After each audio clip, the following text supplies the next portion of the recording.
Hello class 12th students, relation and function के second exercise के last question जो कि है क्वेश्चन नंबर 12, इसको हम लोग आज की वीडियो में सॉल्व करेंगे। क्वेश्चन है let f from R to R be define as f x equals to 3x, choose the correct answer. कह रहा है कि फंक्शन क्या 1 1 ऑन टू दोनों है, फंक्शन 1 1 है कि ऑन टू नहीं है, फंक्शन मैनी 1 है कि ऑन टू है, फंक्शन 1 1 नहीं है और ऑन टू नहीं है। हमें इन चारों में से कोई एक ऑप्शन को टिक लगाना है। तो हमें अगर चेक करना है कि फंक्शन 1 1 नहीं है तो कैसे चेक करेंगे। मैंने आपको बताया हर एक वीडियो में हमारा जो फंक्शन है वो आर टू आर डिफाइन है। और फंक्शन है क्या, फंक्शन हमारा F x equals to 3x।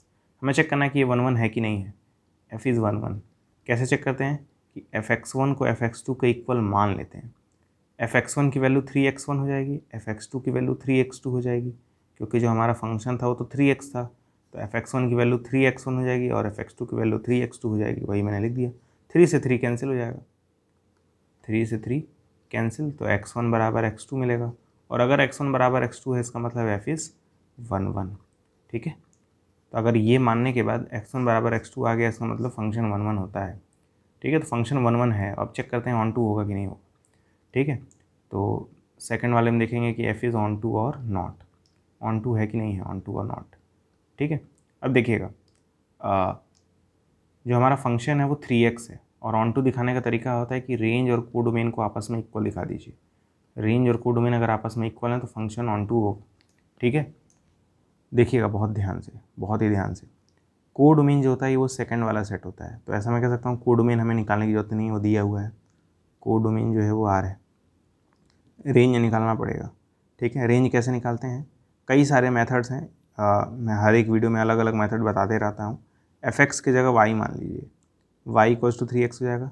अब x की वैल्यू निकालिए 3 को उधर भेज के, तो ये हो जाएगा y/3 इक्वल्स टू x। अब ये सोचिए कि इस y की जगह मैं कौन कौन से नंबर रख सकता हूँ, कौन कौन से रियल नंबर। तो आप कहेंगे इस y की जगह सारे रियल नंबर रख सकते हैं, कोई दिक्कत थोड़ी ना होगी। नीचे 3 है तो कभी 1/0 बनेगा नहीं। ऊपर आप कुछ भी रख दीजिए, ऊपर आप कुछ भी रख देंगे, कोई प्रॉब्लम नहीं होगा। तो मैं ऐसा कह सकता हूँ y की जगह मैं कुछ भी ले सकता हूँ। वही रेंज हो जाएगा कि आप y की जगह क्या क्या ले सकते हैं। तो आप y की जगह हर एक रियल नंबर रख सकते हैं। इस y की जगह आप हर एक रियल नंबर ले सकते हैं, इसलिए रेंज क्या हो जाएगा, r हो जाएगा। ठीक है, तो आप देख पा रहे हैं रेंज भी r है, कोडोमेन भी r है। तो ऐसा मैं कह सकता हूँ रेंज और कोडोमेन आपस में इक्वल है, रेंज बराबर कोडोमेन। और रेंज और कोडोमेन अगर आपस में इक्वल हैं तो उस केस में फंक्शन जो है वो ऑन टू हो जाता है, एफ इज़ ऑन टू। और फंक्शन ऑन टू हो गया तो फंक्शन 1 1 तो था ही, इसीलिए ऑप्शन नंबर 1 करेक्ट हो जाएगा, क्योंकि एफ इज़ 1 1 और ऑन टू दोनों है। ठीक है, उम्मीद करता हूँ आपको ये क्वेश्चन समझ में आया होगा। समझ में आया तो अच्छी बात है। अब हम लोग अगले एक्सरसाइज के क्वेश्चन को सॉल्व करेंगे, तब तक के लिए गुड बाय।